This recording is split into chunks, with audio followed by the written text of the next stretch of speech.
এত বেশি শরীর চুলকাবে, তারপরও সবাই লতি খাওয়া বাদ দিবে না আমাদের পরিবারের। আসসালামু আলাইকুম, সবাই কেমন আছেন? আশা রাখি অনেক বেশি ভালো আছেন। লতিতে প্রচুর পরিমাণে অ্যালার্জি, ঠান্ডাজনিত সমস্যা, সব কিছুই সবাই জানে। তারপরও আপনাদের ভাইয়ের লতি এত পরিমাণ কিনে নিয়ে আসবে, কারণ বাচ্চারাও পছন্দ করে আর জানে আমিও পছন্দ করি। যতই বক বক করি না কেন, লতি খেতে কিন্তু অনেক বেশি পছন্দ করি।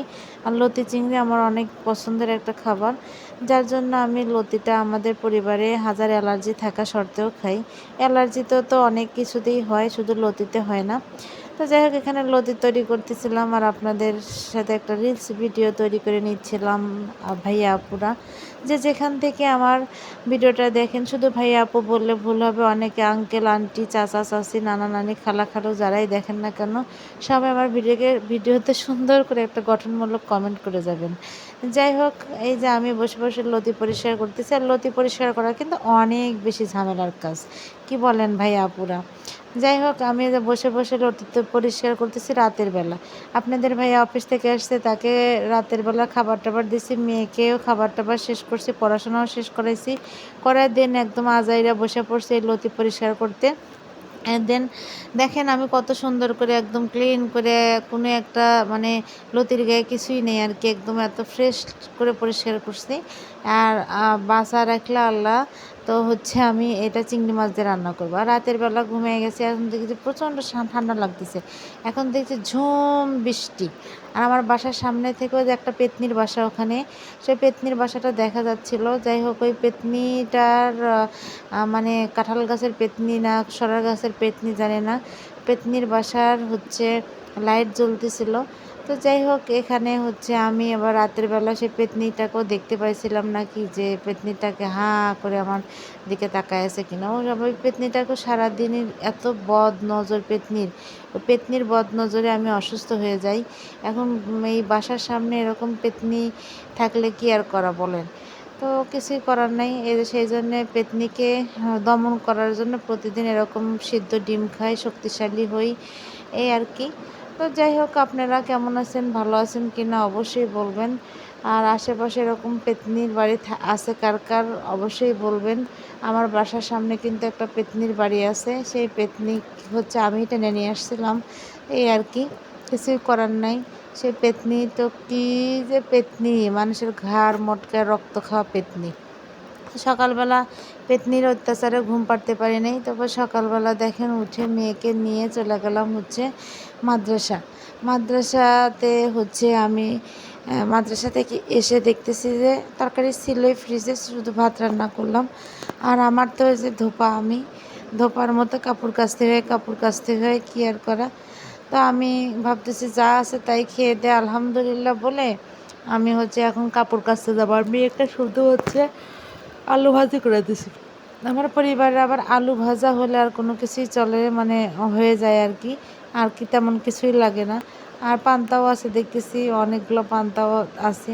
তা আমি ভাবতেছি যে কি আর করা। আর এই যে এদিকে আমি সোফার কাভারগুলো ধুয়ে পরিষ্কার করে আসছে, আপনাদের ভাইয়াকে বলতেছি যে একটু লাগাই দাও। আমি আবার হচ্ছে ধোয়াধুয়ি পারি, কিন্তু এই কাভার পরানোটা আমার দ্বারা সম্ভব হয় না, হলে এতক্ষণ কখনই লাগাই ফেলতাম।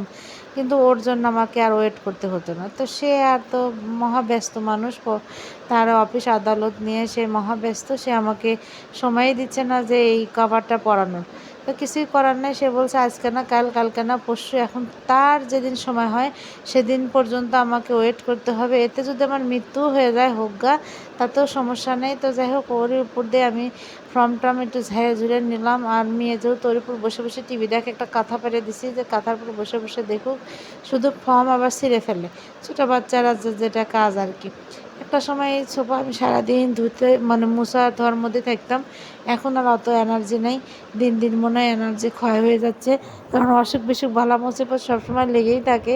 আপনারা আমার জন্য একটু দোয়া করবেন তো, কারণ আপনাদের ফাতেমা আপু অনেক বেশি অসুস্থ থাকে, কারণ পেতনিদের বদনজরে আমি সবসময় অসুস্থই থাকি।